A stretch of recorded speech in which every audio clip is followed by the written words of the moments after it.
आचार्य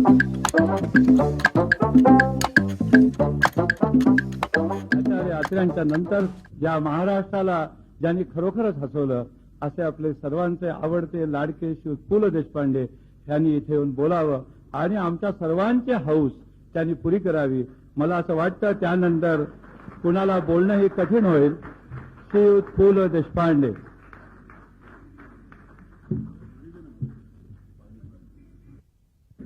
सभ्य स्त्री पुरुष हो, आतापर्यंत अत्र्यांच्या वरती प्रत्येकाने बोलण्याचा प्रयत्न केला. मी प्रयत्न केला अशासाठी म्हणतो की अत्र्यांच्या बाबतीत असं आहे की जे परमेश्वराच्याच बाबतीमध्ये म्हटलंय की स्थिरतेर व्यापुनी अवघा तो जगदात्मा दशांगुळे उरला, तसं अत्र्यांच्यावर कितीही बोललं तरी ते दशांगुळे शिल्लक राहत असतं. हे अत्र्यांचा मोठेपणा कशात आहे याचा पत्ता लावण्याचा, त्याचं संशोधन करायचा, काही धाडसी लोकांनी पीएचडी सुद्धा करायचं ठरवलं असं मला कळलं. हा प्रयत्न चालू आहे, पण प्रत्येकाला असं वाटतं की नाही, पण अजून मला काही म्हणायचं होतं ते आलेलं नाही आहे. बाळ आता म्हणाला तसं की या महाराष्ट्रामध्ये काही व्यक्तीच अशा झालेल्या आहेत की त्यांचा खरोखर घ्यावा तितका छडा कमीच पडतो. जितका हात शिरावा तितकं त्यांचं मोठेपण दिसतं. मगाशी यांनी सांगितल्याप्रमाणे बाळ गंगाधर टिळक, बाल गंधर्व, अत्रे ही माणसं कशी आहेत की ज्यांच्याबद्दल तुम्ही कुठल्या अंगाने काय आणि किती लिहाल. अत्र्यांच्या बाबतीमध्ये आम्ही जास्त बोलू शकतो याचं कारण आमच्या भाग्याने आम्हाला जर कोणी विचारलं की तुम्ही कुठल्या काळामध्ये वाढलात तर आम्ही अगदी न घाबरता सांगू की आम्ही अत्र्यांच्या काळात वाढलो. मी एका माझ्या मागल्या भाषणामध्ये सांगितलं होतं की आम्ही जनात खांडेकर पण मनामध्ये अत्रे धरूनच बाकीचं सगळं बोलत होतो.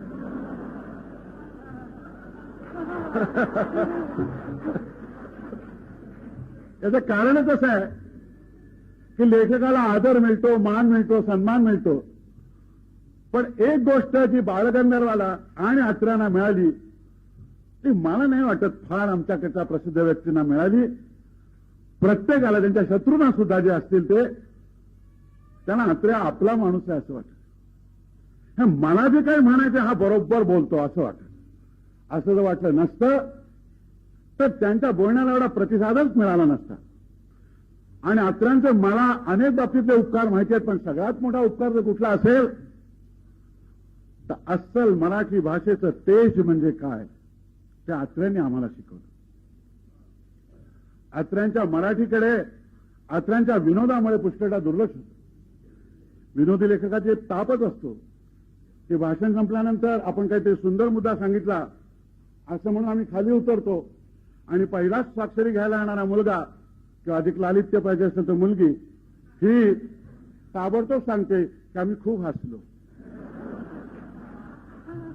बरं केलं, आणखी काय सांग. अत्र्यांनी हसवलं, याही पेक्षा अत्र्यांनी हसवता हसवता या महाराष्ट्राला शहाणं केलं. हा फार महत्वाचा मुद्दा. संयुक्त महाराष्ट्राच्या चळवळीचे दिवस ज्यांनी पाहिले असतील त्यांना माहिती असेल की एखाद्या अन्यायाविरुद्ध संतापून उठणं म्हणजे काय, आणि तो संताप व्यक्त करताना आपला अर्धा पाऊण तास तासाचं भाषण हसवत सांगत तो वन्नी प्रज्वलित कसा ठेवावा याचा विचार म्हणजे काय, या दोन्ही गोष्टीचं तारतम्य त्यावेळी कळलं. अत्रे का त्याच वेळेला पेशाने उठले होते असं नाहीये. अत्र्यांच्या जीवनातलं सारं सर्वस्वच म्हणजे उत्कटता आहे. त्यांना लहान काही दिसतच नसे. जंगी, मी एकदा म्हटलं होतं की अत्र्यांना त्यांच्या मास्तरांनी बे के बे हा पाडा न शिकवता 2000 एके 2000 2000 दोन 4000 हाच पाडा शिकतो.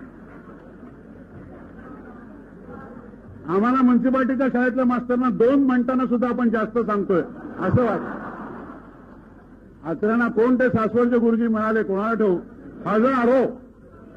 पुण्यातल्या त्या समारंभाला आम्ही बसलो होतो दोघे स्टेजवरती, त्यांचं आणि माझं दोघांचंही भाषण होतं. मला म्हणलं काय रे पियाल किती माणसं असतील असं वाटतं. आता माझा साधारणतः कारकुनी अंदाज मी आपलं म्हटलं 1200 असतील.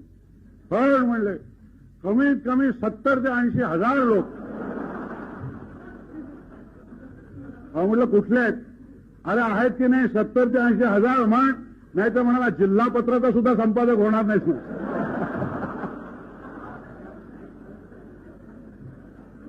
मग मी सांगितलं त्यांना, बरोबर आहे म्हटलं की पुण्यात सभा असल्यामुळे एक माणूस म्हणजे इतरच्या 10 माणसाबरोबर असा हिशोब तुम्ही काढून हे 10 लोक काढलेले असणार, हे बरोबर आहे.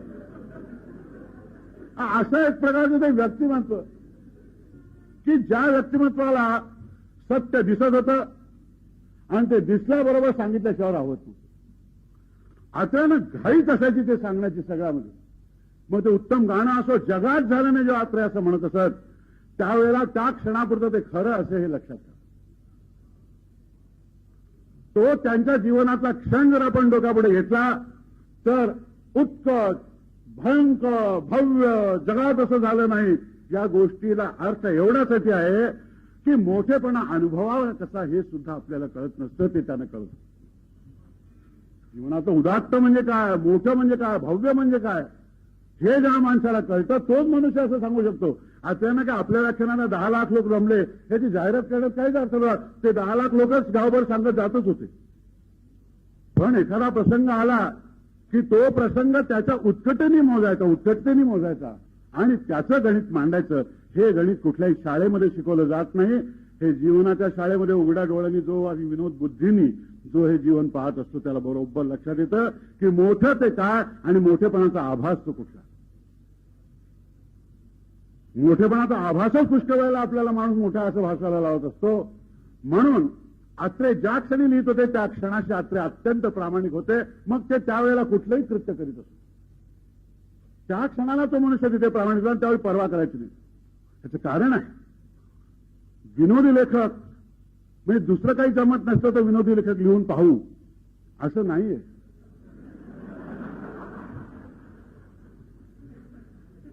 बऱ्याच लोकांनी माझ्या इथे अत्र्यांचा उत्तराधिकारी वगैरे असा उल्लेख केल्यामुळे मी थोडा चढून गेलो आता यात.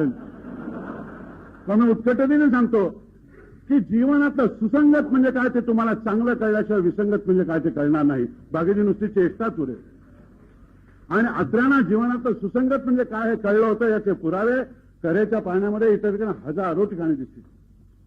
कोणाची ताप आहे असं म्हणायची की लोकमान्यांचा आमच्यावरती आशीर्वाद होता, लोकमान्यांच्या तेजाने आम्ही दिपून गेलो होतो म्हणणारे आत्रे हे कुठल्या उत्कटच्या क्षणामध्ये बसून ते लिहित असतील.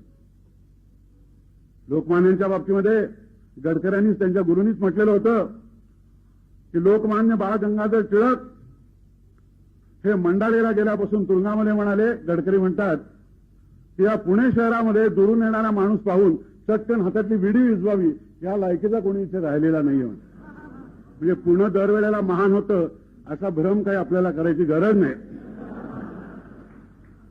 पुणे काय झालं की ज्यावेळेला लोकमान्य होते त्यावेळेस त्या पुण्याला काही पुणेपणाचा अर्थ होतो. शेवटी शहरांना मोठं लहान कोण करतं, त्या शहरातल्या व्यक्तीच करतात. आणि मग आमच्यासारखी जी साधी माणसं असतात ती हळूच आपलं नातं जमवायला आम्ही सुद्धा त्याच आळीतले वगैरे सांगत. मला इथे कोणाला काय असं बोलायचं नाही.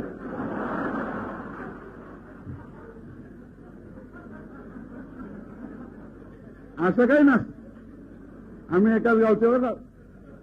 आपणही नाही का सांगत महाराष्ट्राबाहेर गेल्यावर छत्रपतींचं नाव वगैरे आपण फार जोरात घेत असतो. महाराष्ट्राबाहेर गेल्यावर इथे घेता येत नाही का तुम्ही नक्की कोण आहात ते सगळ्यांना माहिती असतं. त्यामुळे हा जो काही यात्रांच्या ह्याच्यातला गुण होता की चांगला दिसला उडीच पाळायची, उत्तम मोठ्याने शाबासकी द्यायची, जोरात पाठीत थाप द्यायची. ती पाठीत ज्याच्या थाप दिली त्याची पाठ आहे तितकी ताकदवारी असल्यामुळेच तो ती पाठ सहन करू शकत असेल. कारण लेच्या पजाच्या पाठीवर तिकडे थाप मारली नाही का महा भिकार अद्भुत भिकार वगैरे हे शब्द अतिशय त्यांचे लाडके होते आणि त्यांच्या सुदैवाने दोन्ही वापरायची संधी समाज त्यांना देत होता. मगाच्या बोलण्यामध्ये कोणीतरी सांगितलं की अत्र्यांनी कीर्तन केलं नाही असं काहीतरी उल्लेख कोणाचा.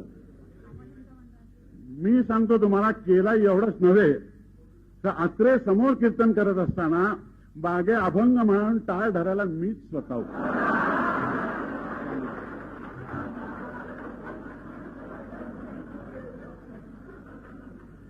त्या दिवशी संध्याकाळी त्यांनी मला सांगितलं होतं की तुझ्यासारखा आवाज जगात नाही, त्यामुळे मला वाटलं खरंच आहे.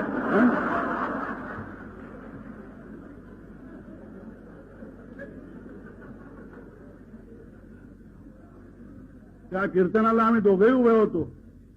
आत्रे पुढे कीर्तन म्हणायचे, नंतर सांगायचे प्रवचन गद्यामध्ये, आणि अभंगावर आले की लगेच आम्ही अभंग सुरू. चंदनाचे हात पाय ही चंदन, हा त्या दिवशी त्यांच्या निरूपणाचा अभंग होता.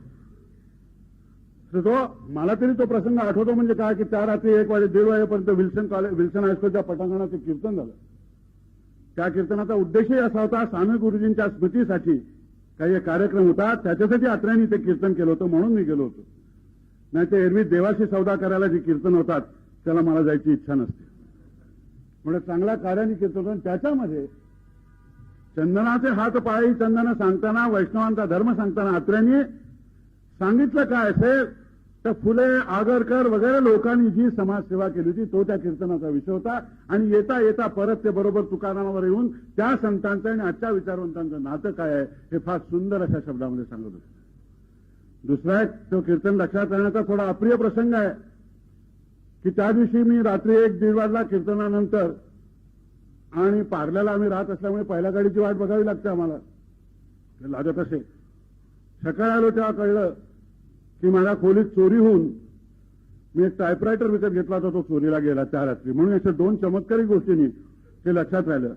मी इंग्लिशमधला लेखक असतो तर हा टायपरायटर चोरीला जाण्यात काहीतरी अशुभ आहे असंही मला कदाचित वाटलं असतं. इंग्रजी भाषेच्या सुदैवानी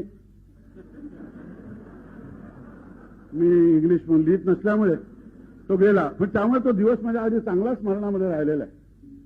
अतिशय उत्तम. माझं तर उलट मत आहे की अत्रे तसं बघायला गेले तर महाराष्ट्राची लोकांना शिकवण्याची लोकसन्मुख जी परंपरा आहे कीर्तनकाराची, त्यातले सर्वोत्कृष्ट कीर्तनकार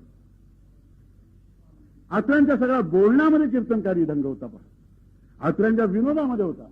अत्रे त्या प्रसंगाला एक एक गोष्ट चांगली सांगू शकत होते. आणि सगळ्यात उत्तम म्हणजे पंडिताची ही पगडी हलावी आणि सामान्याचं अंतःकरण हलावं, ह्या दोन्ही गोष्टींनी जो कीर्तनकार सांगत असतो त्या दोन्ही गोष्टींचा तोल अत्र्यांच्या बाबतीमध्ये राहत होता. याचं कारण होतं, मगाशी बाळ म्हणाला तसं, की अत्र्यांचं वाचन अफाट होतं. लोकांना हे लक्षातच येत नाही की विनोदने सटकन सुचला वगैरे असं काही नसतं. कोणीतरी मराठीच्या विद्यार्थ्यांनी हा अभ्यास करावा की अत्र्यांच्या शैलीमधून अत्र्यांनी संत वाङ्मयाचे किती संस्कार घेतलेले आहेत. हा भाषेचा अभ्यास करण्यासारखा आहे. त्याच्या दिलेला प्रबंध कोणालाही कळणार नाही, हे भाग सोडून द्या. कारण अत्र्यांसारखं सरळ मराठी लिहायला फारच कष्ट घ्यावे लागतं. एकदा तुम्ही अत्र्यांचं वाचायला सुरुवात केला तर मानगुटीवर बसायला तुम्हाला शेवटपर्यंत आपल्या बरोबर नेतात. ही साधी किमया नाहीये. हे ज्या वेळेला तुम्ही संत वाङ्मय, पंत वाङ्मय, पाश्चात्य वाङ्मय, पौरात्य वाङ्मय असं ज्या वेळेला पचवलेलं असतं, आणि ते कसं पचवलेलं त्यांनी जसं सांगितलं युजीन ओनिल, ज्या वेळेला अत्रे युजीन ओनिल वाचत होते त्यावेळेला मलाही आठवतं मी गेलेलं, त्यावेळेला त्यांनी सांगितलं होतं हा वाचल्याशिवाय तुम्हाला गती नाही अशा रीतीने. ह्याचं कारण आहे की लेखक आवडला की संपूर्ण फडशा पाडायचा त्याचा. फुल्यांच्या याच्यामध्ये ते नादात असताना त्यांना पाहणं म्हणजे पुष्कळ असं वाटतं की आपण साक्षात त्या फुल्यांशी बोलतोय की काय. संपूर्ण फुले असा पचवला, नंतर त्यांनी पिक्चर उभं केलेलं. स्वामी गुरुजी वाचायला तर त्याच्यात. आणि मला असं वाटतं की शेवटी आपण सगळ्यात जगात महत्व कशाला देतो, तन्मय होण्यामध्ये देतो, त्यासारखं होण्याला देतो. एखादा मनुष्य सुंदर कधी म्हणतो आपण, एखादं मूल चांगलं का दिसतं की ते काहीतरी करण्यात तन्मय झालेलं असतं. कामगार काम करण्यात तन्मय झालेला असतो. तसे अत्रे हे चांगल्या गोष्टीमध्ये तन्मय झाले नाहीत असं आयुष्यात त्यांच्या कधी झालं. कुठेही मोठं दिसलं, चांगलं दिसलं, याचं कारण. आणि दिसताना त्यांनी त्यांच्या स्वभावाप्रमाणे भले त्याचे देऊ कासेची लंगोटी हे धोरण स्वीकारलं. मी मुळीच असं म्हणत नाही की अत्रे कोणी मोठे सत्पुरुष होऊन गेले वगैरे, अशा रीतीने त्यांची बदनामी करायची काहीच गरज नाही. सत्पुरुषच असतात, त्यांची सांगायला काही गरज नसते. थोडासा गुंड मनुष्य लागतो, तो दुरुस्त करतो. नाही तर आमच्यासारखे लोक होतात, आम्ही लिहितो, परंतु ज्या वेळेला रणांगणात जायचा प्रसंग येतो त्यावेळेला एखादाच येतो अशा प्रकारचा मनुष्य. असाच मनुष्य नेतृत्व करू शकत असतो. उगीच त्यांना नाही ती विशेष चिकटवण्याची काही गरज नाही. एकदा नर फाटक म्हणाले होते, म्हणजे आपल्याकडे स्तुती करायला सुरुवात झाली की अध्यक्षाला काही सांगायला राहतच नाही. मग म्हणाले आजचे जे कोणी वारले ज्यांच्या पुण्यतिथी संबंधी आता बोलले इतके त्याच्याबद्दल मी एकच सांगतो म्हणले, आता माझ्याकडे सांगणार काय एवढंच आहे की ते अजानुभाऊ होते गेले. आता ते गेलेच आहेत म्हणलं, हात मोजायला कोण जाणार आहे त्याच्यावर. असलं काही केलं तर आत्र्यांना सुद्धा आवडलं. आत्रे त्या ठिकाणी कंटका पाडत असत मराठी राष्ट्र संघाचं. म्हणजे उदाहरण होतं तांबेंची पुण्यतिथी होती, कवी तांबेंची. अगोदरचे जे प्राध्यापक बोलले कवीवर या तांब्यावर, ते म्हणले काय सज्जन मनुष्य होतं तांबे. आपल्या स्वतःच्या लग्नाच्या बायकोवर त्यांनी कविता लिहिल्या. हा सज्जनपणाचा पुरावा. आणि निर्व्यसनी वगैरे वगैरे वगैरे. ते असे झाले शोकसभावर का म्हणजे जाऊन तांब्यानं 5 दिवस झाले ते चिकित्सक मध्ये सभा होते. त्या प्राध्यापकांचं नाव मी सांगत नाही. तर प्राध्यापक म्हटल्यानंतर नाव तरी कशाला सांगायचं. तर लगेच आत्रेच्या नावाला अहो तुमचा काहीतरी घोटाळा झालेला दिसतोय. हॉटेलवाले तांबे आहेत म्हणाले. ते गेले ते कवी. काहीतरी म्हणलं सज्जन असणं आणि आमचा याचा संबंध काय इथे. एखाद्या कवितेतल्या 2 ओळी सुंदर सांगा, ते काय सांगणार. ते बहुधा मराठीचे प्राध्यापक असणार म्हणजे त्यांना कविता येतच नसते. हे म्हणजे धडाघड त्यांनी सांगितलं. याचं कारणच आहे ज्या वेळेला तांबे वाचते त्यावेळी उत्कटतेने वाचले. अशा प्रकारचा हा माणूस ज्याने महाराष्ट्रात चैतन्य निर्माण केलं, त्याचा हॉल पुण्यात झालाय तर फार चांगलंच झालं, तेवढं प्रश्नच आहे. पण एक गोष्ट सांगून ठेवतो की आत्रे ही व्यक्ती नसून आत्रे ही जीवनाकडे पाहण्याची दृष्टी. त्यामुळे त्यांचे पुतळे किंवा त्यांची चित्र, त्यांची पुण्यतिथी याला मला काही अर्थ वाटत नाही. अलीकडे या गोष्टीचा माझा विश्वासही शाख उडालेला आहे. मला असं वाटतं की त्यांनी ज्या रीतीने पाहिले, जिथे जिथे त्यांना अन्याय दिसला तिथे तिथे गेले, जोरात गेले, डोकं आपटलं आणि सदैव विचार असा ठेवला की चांगलं असेल त्याला अति चांगलं करीन आणि त्याबरोबरच वाईट असेल त्याला कदाचित अति वाईट म्हणून झोडपू नये. काय जोरात झोडपायचे, सगळं काही करायचे. दैनंदिन चैतन्याने भरलेला असा दिवस. नाटकाच्या क्षेत्रात, चित्रपटाच्या क्षेत्रात, प्रत्येक क्षेत्रात गेले आणि प्रत्येक क्षेत्रात तुम्ही त्यांचं कर्तृत्व पाहिल्यावर लक्षात येईल की त्यांच्यातला एक जो मुख्य मनुष्य तो शेवटपर्यंत लक्षात आला. मी ज्यावेळेस कीर्तनकार म्हटलं त्यावेळेला तो शिक्षक असतो हे लक्षात ठेवू. आता शिक्षक, त्यामुळे शिक्षक असल्यामुळे मॉन्टेसरीबाईंची पद्धत कधी वापरावी आणि छडी कधी वापरावी या दोन्हीचा तारतम्य त्यांनी बरोबर लक्षात ठेवून समाजाला ज्यावेळेला छड्या द्यायच्या असेल त्यावेळेला छडाही दिला, गोड बोलून सांगितलं, गोडही बोलून सांगितलं. उत्तम शिक्षक होते. ज्यांनी त्यांचा पाठ पाहिला असेल त्यांना माहिती असेल, अतिशय चांगले शिक्षक. अशा प्रकारचा शिक्षक हसवत हसवत शिकणारा, जिथे अन्यायाच्या तिथे पडणारा जाऊ असा शिक्षक हा महाराष्ट्राने जवळ केलेला आहे. आणि अशी माणसं जवळ केलेली अशी चटकन विसरून जाणं इतकं काही मराठी मन करतात नाही असं मला वाटत नाही. कधीतरी ते आठवतातच, ते आठवणारच, याही पुढे आठवणार. परचुऱ्यांनी आपल्या प्रेमाने त्यांच्यासाठी हा हॉल इथे उभा केलेला आहे.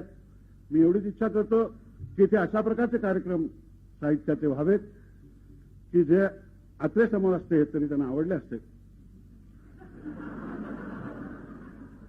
आणि तिथून उठून काय महाभयंकर मराठी बोलताय वगैरे त्यांनी विचारलं नसतं. असं चांगलं इथे कार्य चालावं अशी मी इच्छा व्यक्त करतो. मला आणखी एका गोष्टीचा खुलासा केला पाहिजे की मी आजच्या वेळी इथे बोललोय. मला परचुऱ्यांनी आधीच सांगितलं होतं यायला, आमंत्रणही दिलं होतं. परंतु मी आज पुण्यामध्ये असेन की नाही याची मला खात्री नव्हती. अलीकडे गाड्या ह्या अतिशय वेळेवर येत असल्यामुळे आपण येऊन पोहोचू की नाही मला माहिती नाही. आणि उशिरा येऊन पोहोचायला मी कुठे मंत्री वगैरे नसल्यामुळे मला आपलं जावं तिथे वेळेवर जावं असं वाटतं. लोक विकत थांबलेली असतात. लोकांचा उपयोग मी मतासाठी करत नसल्यामुळे इतर वेळी त्यांना खूप मानतो. तर म्हणून मी त्यांना म्हटलं की बाबा माझ्यावरती खात्री नाही, म्हणजे मी येऊन पोहोचेन की नाही. आणि मग नाव अनाऊन्स करून सुद्धा आले नाहीत असं म्हटल्यानंतर या बाजूच्या लोकांना आणखी काही लिहायची संधी द्यायची माझी इच्छा नव्हती. बरोबर, स्वतःला काय समजतात वगैरे असं काही समजत नाही. मी एकच सांगतो तुम्हाला, मी स्वतःला कधीच काही समजत नसेल तर ते आचार्य अत्र्यांची आठवण झाल्यानंतर एवढं सांगून मी आपल्याला